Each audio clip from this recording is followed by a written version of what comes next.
Today's program is supported by K2 Integrity. K2 is the premier global risk advisory firm. In an ever changing world filled with uncertainties and risk, K2 helps its clients with better insights, better solutions, and better decisions. K2 Integrity, believe in better. For more, visit k2integrity.com.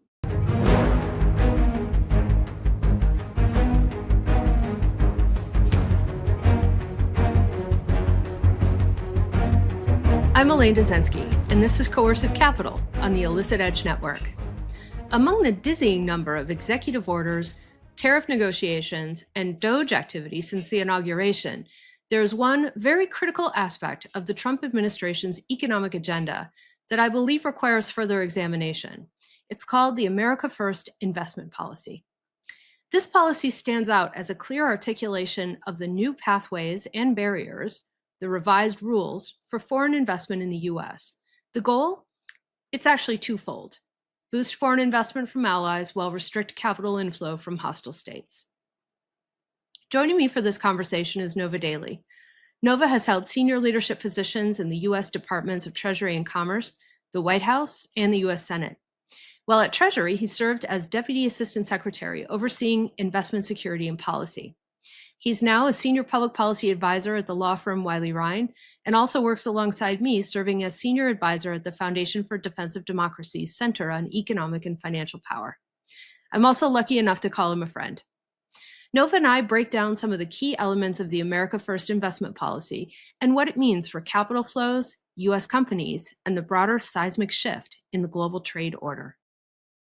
There's so much to talk about, and I think we've all been feeling some sense of whiplash on what's happening in the trade space, tariffs, and more broadly on how the economic order is going through some pretty fundamental shifts. And, a lot of that focus has been on trade and tariffs. But today I thought we could focus on what's happening with respect to readying the investment landscape in the US for what are anticipated to be a lot of new foreign direct investment. And that really seems to be a core part of what the Trump administration is trying to drive towards to bring advanced manufacturing to the US, to reindustrialize across certain sectors. There have been a couple of really big announcements. There was one in December with SoftBank, a $100 billion investment in the US over the next 4 years focused on AI and related infrastructure. And then just yesterday, TSMC, the world's leading chip manufacturer, announced an additional $100 billion in investment going into its fabrication facilities in Arizona. So there's a lot of activity. And a couple weeks ago, the administration released a new policy called the America First investment policy. And that's where I thought we could focus our conversation today. This document came out on a Friday afternoon. Without much fanfare, but I think its implications are far-reaching, and it's somewhat notable in terms of the tone and the substance, which feels like it's quite a departure from what we're hearing on the tariffs side. And it starts with this premise that economic security is national security. So I'm just curious about what you think of this America First investment policy. It seems to have two objectives. Which is boost foreign investment from allies while restricting capital inflow from hostile states. But there are a lot of questions about exactly how we're going to define ally in this context, and a lot of interesting aspects related to pushing back against China. It's a great topic, and it's extremely important. I'm glad we're talking about it, and it's great to be talking about it with you. You are an expert yourself on these matters, and we've had a good long history talking to a number of folks on the Hill and Congress and policymakers about these issues. But having had the experience I had at Treasury, running the Committee on Foreign Investment in the United States, and also having a dual hat of being the open investment person, I was supposed to promote investment while being the one restricting it. It gave me a really good window in terms of the importance of investment, but also trying to balance and straddle between bringing in as much investment into the U.S. economy as you can, because that's a lifeblood. It's actually exponentially bigger than trade in terms of its impact on the U.S. economy and the growth of the U.S. economy. while addressing the national security aspects, because we do have companies that are forefront of technology, or ones that are providing invaluable resources to the U.S. military or other branches of the government, that are really critical to our security and national security. So is that real balance that gets amazing and difficult to address. So this issuance from the Trump administration is really kind of remarkable in a lot of ways. We've been seeing a lot about the tariffs and going out a number of different existing U.S. allies and others about the unfair sort of trade relationships. But this document dealing with investments really goes at the heart of something that's been a longer trend, and that's knowing and seeing China's place in the new world, military, economically, and otherwise, and where they've gone in terms of their investment. They did a big going out policy framework for a while, where they pushed investment by their companies out to the forefronts of the globe and in the United States. And there was a lot of investment that happened in the United States, but a lot of that happened in critical technology areas. And so this document, in a lot of ways, is very aligned with how the progression of the relationship and addressing investment issues, especially with China, has gone. But what's amazingly invaluable about it is that it also brings in and restores and continues the open investment, reiteration of the open investment policy of the United States, that America believes in the open investment policy and wants to ensure to expedite and heighten it. And this document seeks to do it. So I really find it's a really heartening document in terms of its continuity. So just 2 sentences more, and then I'm happy to talk about more questions. But so it really does. It balances inviting foreign investment from allies, especially in some of the promotional aspects that it's trying to do, expedited, fast track authority, and seeking to sort of address mitigation concerns, and pulling that together, and inviting that foreign passive investment, while also addressing a key issue, and that's the strategic investment that China's made by saying, look, we'll open up the spigots of the U.S. economy in terms of investing here, but that also has to be conditioned on your relationship with China. So it's telling China you're going to have a difficult time continuing the investments you're having. And if you're partnering with third-party entities to invest in the United States, that is going to continue to have heightened security. So we could really get into the depths of it, but it's my opening. Yeah, thanks. Thanks. It's a great starting point. And I agree, China is the primary focus. And that reflects a lot of concerns about their weaponization of foreign investment and intellectual property theft and surveillance and policies of civil military fusion. The investment policy also targets other regimes. Iran is mentioned, Russia is mentioned, North Korea, Cuba, Venezuela. I actually found that quite heartening, that this document actually makes a distinction between adversaries and others. And while it doesn't go as far as identifying what an economic ally is, I think it points the way towards how we need to be thinking about that. So I was somewhat relieved to see this come out, because it also stands in contrast to the, as you've alluded to, the more protectionist messaging coming out on the tariff side, where we're not making a distinction amongst allies and partners. We're kind of treating everybody the same. So obviously that's not the case, at least as how this administration is thinking about it for the domestic environment.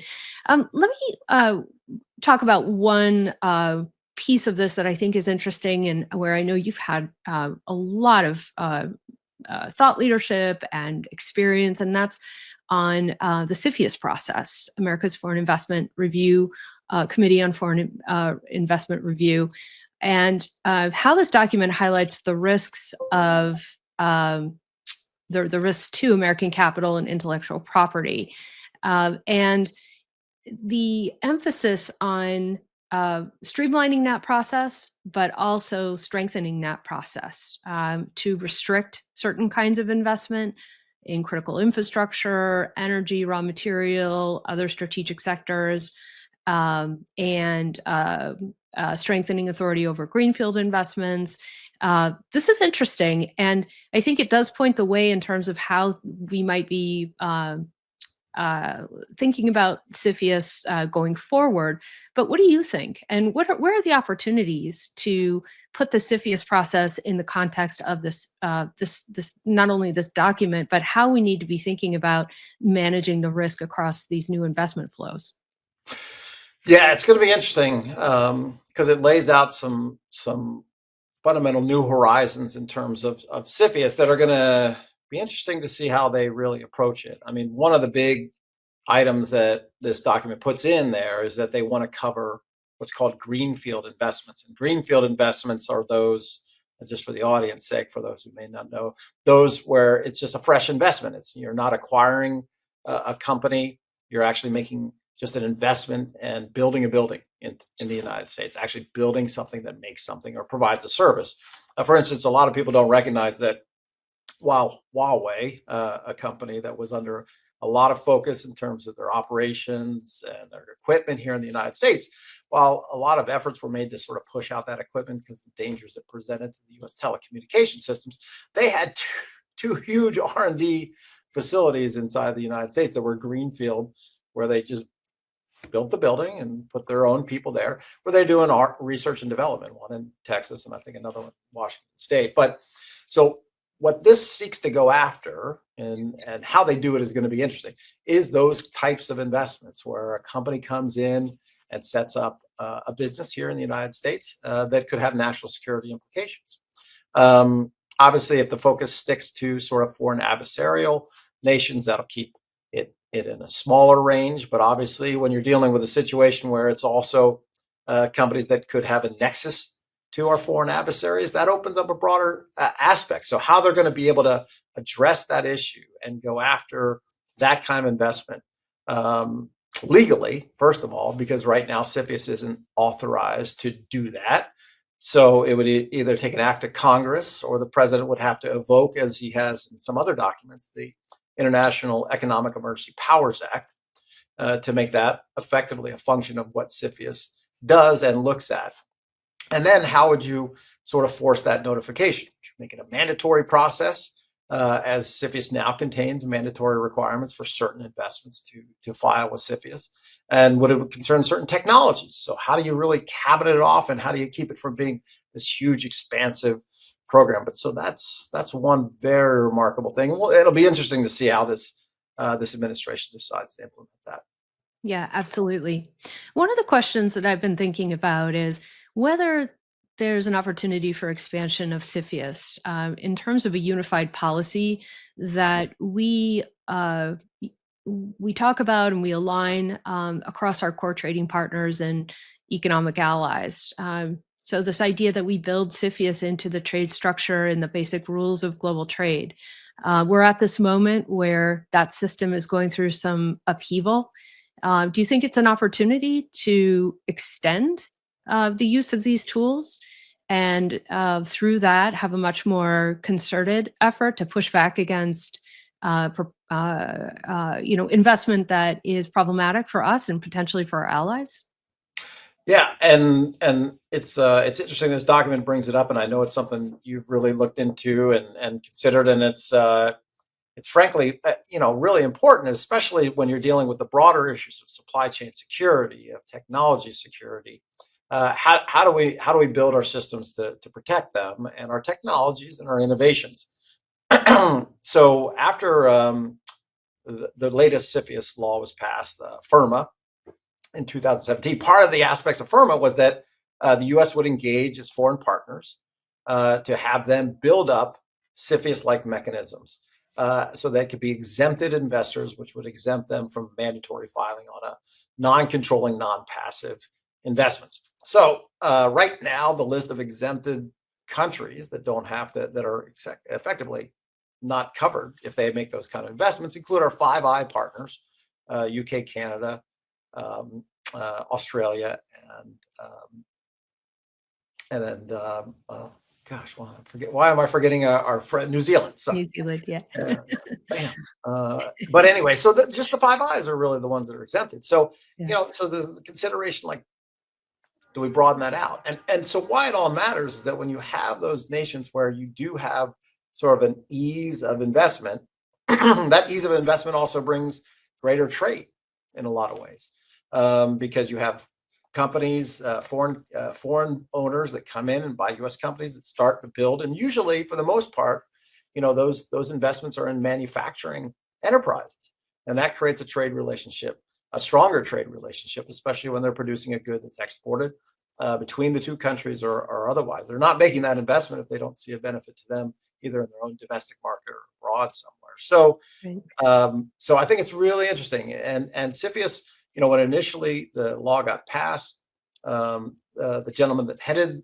CFIUS at the time, they went out to 60 plus, Tom Fetto, they went out to 60 plus countries to say, hey, can you build up systems, CFIUS-like regimes that will help us, build relationships.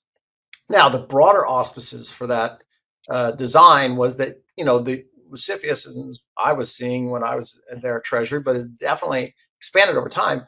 China was going ahead and doing, China was making its observation in terms of what it wanted to do globally. They were looking at a global aspect. They saw supply chains and technologies, and they were in different countries and different regions. But you combine them, you made a supply chain that gave you a greater power. But the U.S. was seeing just its own regime. It's China wants to acquire, this one company here, but not in the broader aspect. Not only in terms of the entirety of what the investments that China was making within the United States in different technologies, but also globally. So this was a way to sort of get our partners and bring them into a cone where we discuss investments that had global implications that not only impacted them, but also the United States. KUKA was one, was a robotic company in Germany that, China was acquiring a piece in Germany, but also had implications in the US. And then there was a number of others, and it happens all the time. So it's a way to unstovepipe how we look at foreign investment globally with our partners and address it. So that, along with the trade relationships, I think is definitely a horizon that needs to be continually explored. Yeah, absolutely. One challenge I see is how ultimately we can apply an enhanced due diligence framework on this new deal flow. You've been in the midst of CFIUS conversations and review processes. Do we have the tools to conduct that enhanced due diligence when it comes to source of funds, ownership structures, or what kind of reforms might we need? The announcement on the Corporate Transparency Act, I think it was earlier this week, indicating that Treasury would not be enforcing that law anytime soon, made me think about that and what happens when anonymous shell companies start buying up farmland near military installations. Do we know if these are foreign buyers? What do you think about that question of enhanced due diligence and what form it could take?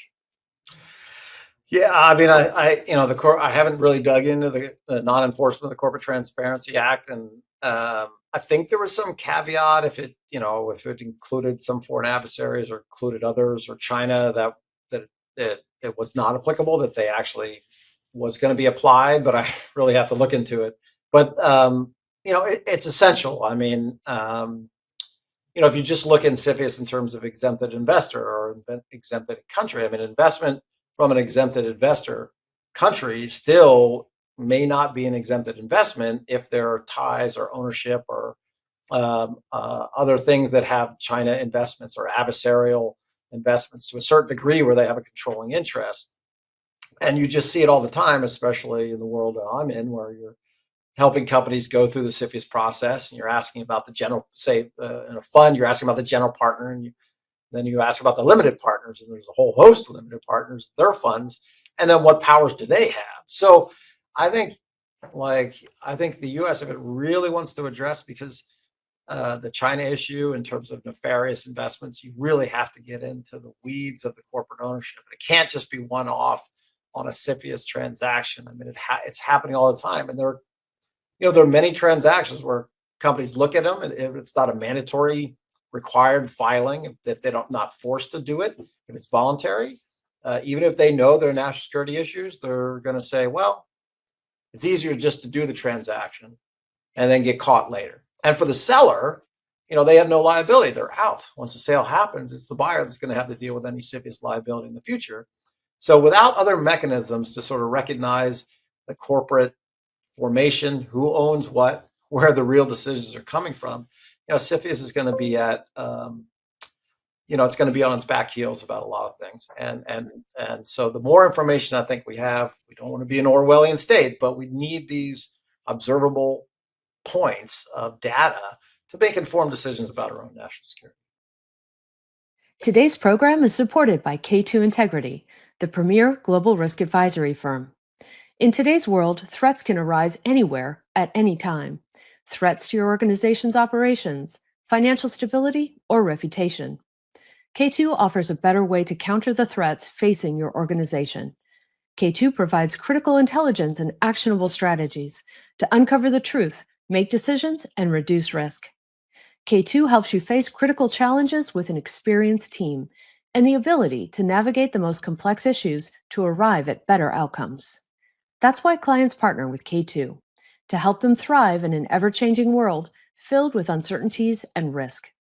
By providing better insights, better solutions, and better decisions. K2 Integrity. Believe in better. For more, visit k2integrity.com. I want to switch to the other side of the equation, which is the language in the policy on outbound investment. This has been discussed for a while now. We thought that we were probably going to see new legislation at the end of last year, solidifying outbound investment requirements. Ultimately, we didn't get that.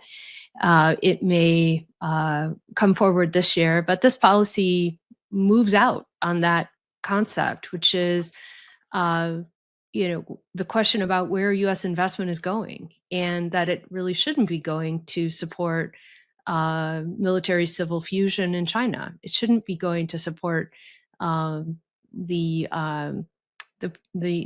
Chinese army. So where do you see outbound investment within the framework of this investment policy? And is there an operational pathway or an implementation strategy that seems clearer now because of how the policy references this?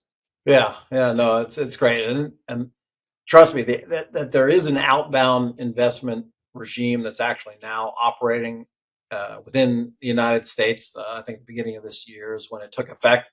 It was just an unspeakable thought when I was at Treasury many years ago. Just that we would turn and restrict U.S. persons from deciding where they wanted to put their money and how they wanted to do it. But I mean, you have to, given the nature of what's been going on between the U.S. and China and the relationships and the many things China has done that have been detrimental to the United States, it makes some sense. It makes some sense. So, because I mean, outbound restrictions, although seemingly ridiculous, I mean, they are perfectly logical. Why would a company choose to pay another company, as we have seen in history, to take their technology know-how and then use it against their country broadly, economically, technologically, or military? I mean, you have to address this issue. That's what's been happening. And I think it's instructive to just read on some of the findings of the U.S.-China, the Select Committee on U.S.-China relationships. I mean, they found that U.S. venture capital companies invested $138 million in Chinese AI companies blacklisted by the U.S. government for supporting CC ethnic cleansing and human rights abuses. They found that $24 million was getting paid to companies blacklisted by the U.S. government for supporting surveillance in equipment for the Uyghurs. Sequoia, I don't think I want to name actual companies by name, but 5 U.S. venture capital firms that were examined by the committee were invested more than $140 million in PRC artificial intelligence companies that supported PLA contractors and activities. So it's just, I mean, the list goes on and on. There are major U.S.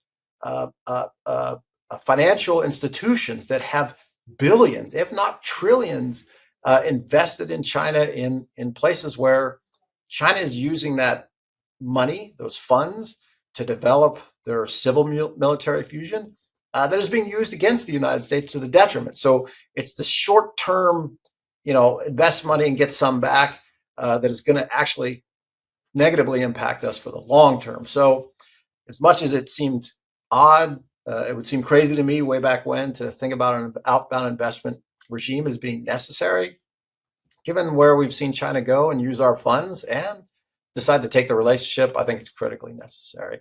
But we can talk about more in terms of what to do with the program and how this piece thinks of expanding it. As I was digging through this document, I was really interested to see some references to other ways that we may be looking to limit Chinese influence in the US. So the policy talks about investment vehicles, for example, Chinese companies' use of offshore variable interest entities, or VIEs, which are used to bypass US ownership restrictions through offshore structures. These are typically housed in places like the BVI. And it's interesting, they actually expose US and multinational investors to a substantial amount of risk. And most Americans, I would imagine, don't know how these structures work, but that they serve as a way to funnel US capital into Chinese companies, but ultimately insulate the Chinese from liability and potentially leaving US investors without ownership rights, voting power, legal recourse, exposing them to a pretty high degree of financial insecurity risk because of the way these corporate structures operate. So I thought that was interesting. And then also the reference to protecting American retirement savings by, quote, restoring the highest fiduciary standards, quote, end quote. So this includes ensuring foreign adversaries are not eligible for pension plan contributions, or shielding American workers from funding entities that threaten US security. It targets index fund providers, which have faced some scrutiny for including Chinese government-linked companies in their offerings, and preventing passive investment vehicles from becoming a backdoor for American capital. So I'm curious about what your thoughts are on some of these types of provisions, and whether we do have an opportunity to tighten up some of these loopholes and mechanisms that expose investors to certain types of hidden risks. How can we shine a light on some of these types of concealed strategies? Oh, great question, and complex resolutions. So, two aspects of what you've sort of raised is the vehicles that China uses to gain access to U.S. investment and the U.S. markets, and then also what U.S. entities are doing, including retirement funds, to increase their portfolio's wealth, and subsequently, sometimes that it also involves investments in Chinese entities that should otherwise not be having U.S. investments. So two sides to it. So on the one side, in terms of investment vehicles, the Chinese are the experts on hiding and shielding their investments through multiple layers, through multiple ownerships, through informal arrangements. I saw that in CFIUS, and it continues and gets more complex. There's the issue of flying money as well. That's also its own complexity. However, the very smart and intelligent folks at Treasury, there are very smart and intelligent folks at Treasury who focus on these kind of matters, and how money moves, what the vehicles are. So I think the Secretary Bissett needs to get those super technical people who know how money flows in the different vehicles, sit them together with the CFIUS folks, if that hasn't happened already, and use the two resources to come up with ways to address that kind of investment flows and how it's happening, and how CFIUS can do a better job, and the staff and leadership there, to identify it, track it, and address it. On the other hand, it's the retirement accounts in terms of security of their investments.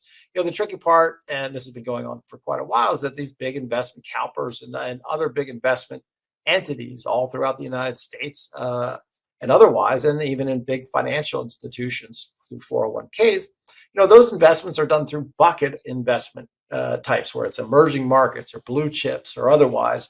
And in that bucket, sometimes designed by a computer system or that identifies the best investments, will decide where the investments are. But in those big buckets, like emerging markets, will be a big one for Asia, then another one for that'll encompass China and Chinese entities as well.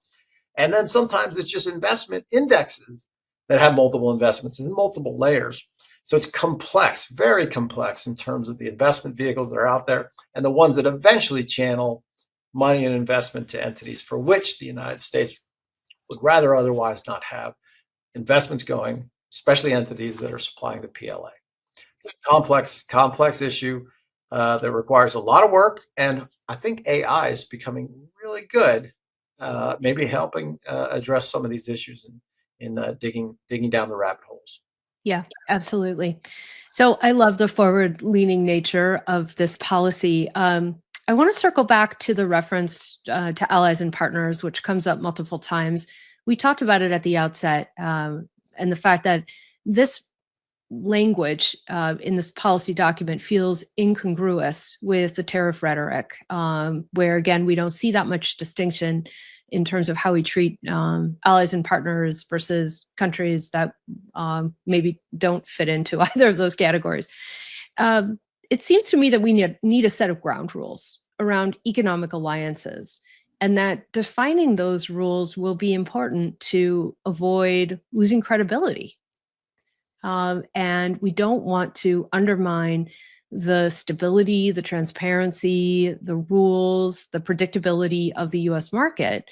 That would be a recipe for reduced foreign direct investment. And that's not where we want to go, I don't think. So do you have a sense of what do you think the ground rules should look like for allies and partners? Is there a way that we can use this policy document as a first step in making those definitions a bit clearer? Yeah, that's a good question, and it's a difficult one too. I mean, having run CFIUS, the Five Eyes are very close. The Five Eye countries: UK, Canada, Australia, New Zealand, very close. Share classified information, work together on a lot of stuff. However, allies in the peripheries. There have been histories of industrial espionage or technology espionage, where they are spying on U.S. technology and gaining it, and using it, pulling it back for their own uses. So as things have evolved, those things are happening less, but nonetheless they're out there. And then the other tricky part of it is that you also have China, who's gone out abroad with so much investment in so many different companies all throughout the globe that nearly every country has a sizable Chinese investor there that sort of creates a difficult complexity to addressing the issue where this memorandum is trying to get. And that's to say, we want our allies in, we want the passive investments. It's easy. And they're saying passive investment pretty much all across the board, which is interesting.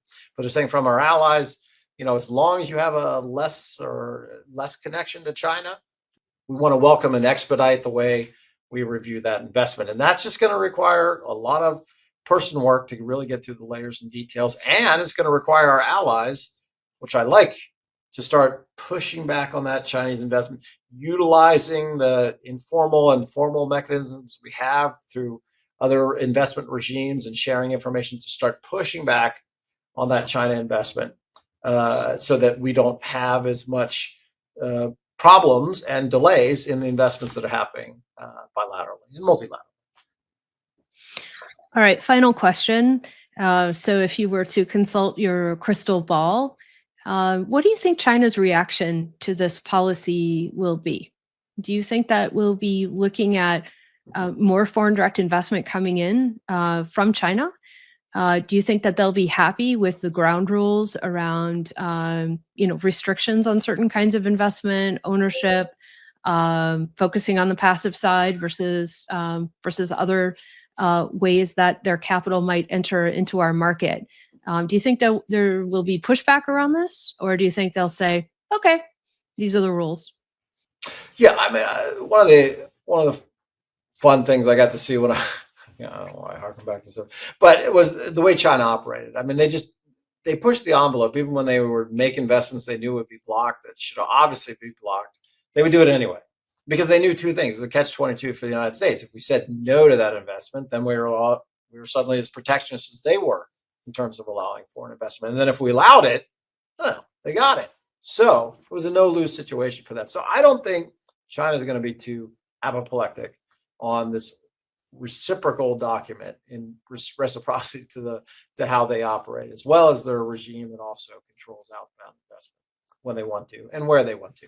So I don't think they're going to have an issue with it. And anyway, they need to right now they're very focused domestically in terms of their own economic issues, and Xi is pushing for more domestic consumption to strengthen their internal economic environment, and they're begging for foreign investment from abroad because they know where they are economically. So I think really they're going to take this in a greater stride than they would with trade matters. So that's my view. Thanks to the fantastic Nova Daly for his key insights. If operationalized and enforced effectively, the America First investment policy could mark the start of a new age of economic security, where American capital drives innovation and prosperity at home while safeguarding U.S. interests abroad. These are goals worth pursuing. Thanks for joining me. I'm Elaine Dezenski, and this is Coercive Capital on the Illicit Edge Network.